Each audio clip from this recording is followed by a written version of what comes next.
तो अब ये बताइए जरा मुझे, आपने मनीष सिसोदिया जी की जमानत का और इन तमाम चीजों का भी जिक्र किया।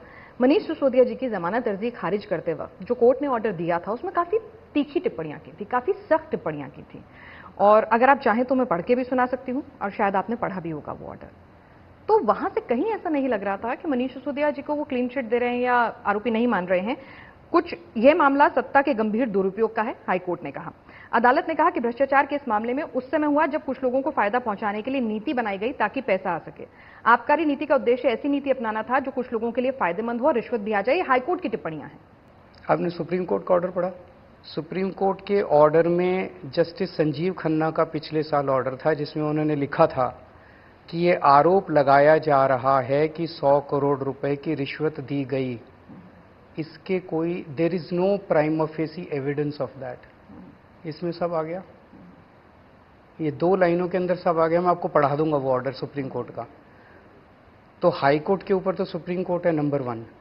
नंबर 2, इस पूरे मामले में 500 से ज्यादा रेड हो चुकी है। कह रहे हैं 100 करोड़ की रिश्वत ली गई, अभी 10 दिन पहले बोले नहीं 100 करोड़ नहीं 1100 करोड़ की रिश्वत ली गई। रिकवरी कितनी हुई है? 54 की रिकवरी हुई है। वो 100 करोड़ कहां गया? हवा में गायब हो गया। 100 करोड़ की रिश्वत अगर लेते, या तो कहीं कैश मिलता, यहां कहीं प्रॉपर्टी के कागज मिलते, कहीं ज्वेलरी मिलती, कहीं खर्चे के सबूत, कुछ नहीं है, हवा में है सब कुछ। चोर क्या चोरी का सामान अपने घर में रखता है? कहाँ? कहीं तो इतनी जगह रेड की इन्होंने, 500 की जगह रेड की, कहीं रिकवरी तो होती। मोदी जी कह रहे हैं आप अनुभवी चोर हैं और आप अधिकारी रहे हैं, IRS ऑफिसर रहे हैं। मैंने सुना था उनका, इसका मतलब मोदी जी कबूल कर रहे हैं कि उनके पास कोई सबूत नहीं है।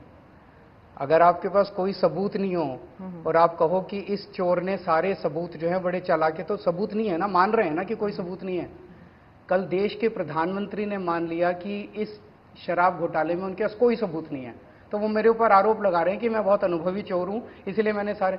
तो अगर सबूत नहीं है तो छोड़ दो, फिर मेरे को क्यों पकड़ रखा है? तो अदालत जब सबूत मिल जाए तो मुझे बता दो। तो अदालत ने भी आपको, सुप्रीम कोर्ट ने, आपने कहा कि सुप्रीम कोर्ट के आप शुक्रगुजार हैं, तो उन्होंने भी वापस लौटने के लिए कहा, ये नहीं कहा कि भाई ठीक है। अभी मामला चल रहा है, अब जुलाई के अंदर मेन ऑर्डर आएगा, ऑर्डर रिजर्व किया उन्होंने, ऑर्डर आएगा तो पढ़ लेना। दिल्ली की जनता के मन में जो सवाल है, क्योंकि दिल्ली की जनता के मन में सवाल, जब खारिज दिल्ली की जनता के मन में सवाल नहीं है। देखिए सवाल तो सारे पूछे जाने दिल्ली की जनता से आप सर्वे कर लो, मैं भी बहुत घूमा हूँ, सारा दिन जनता में घूमता हूँ मैं भी। जनता एक ही क्वेश्चन पूछना चाहती है आपसे, रिकवरी कहाँ है? कितने पैसे की रिकवरी हुई? कितना पैसा मिला? पैसा कहाँ है?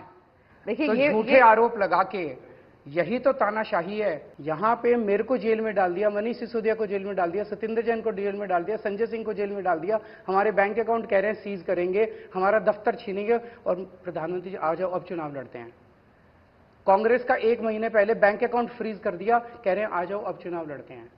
एनसीपी के 2 टुकड़े कर दिए, एनसीपी पार्टी छीन ली, उनका दफ्तर छीन लिया, उनके सिंबल छीन लिया, और कह रहे हैं आ जाओ अब चुनाव लड़ते हैं। शिवसेना का पार्टी के 2 टुकड़े कर दिए, शिवसेना का दफ्तर छीन लिया, उनकी सिंबल छीन लिया, उनकी पार्टी छीन ली, कह रहे हैं आ जाओ अब चुनाव लड़ते हैं। ममता बनर्जी के मंत्रियों को जेल में डाल दिया, स्टालिन के मंत्रियों को जेल। ये चल क्या रहा है हमारे देश के अंदर? आप ये ऑर्डर लेके बैठे हैं, ऑर्डर से बहुत कहीं ज्यादा ग्रेव सिचुएशन है इस देश के अंदर।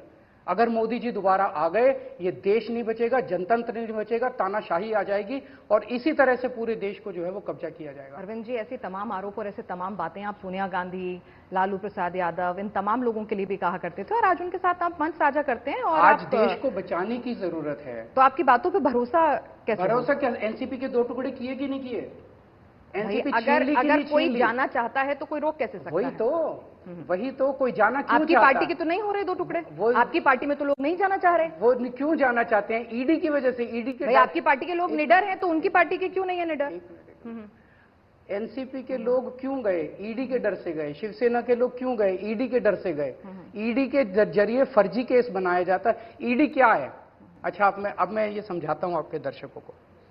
अभी तक हमारे देश में सिस्टम क्या था? Criminal justice system.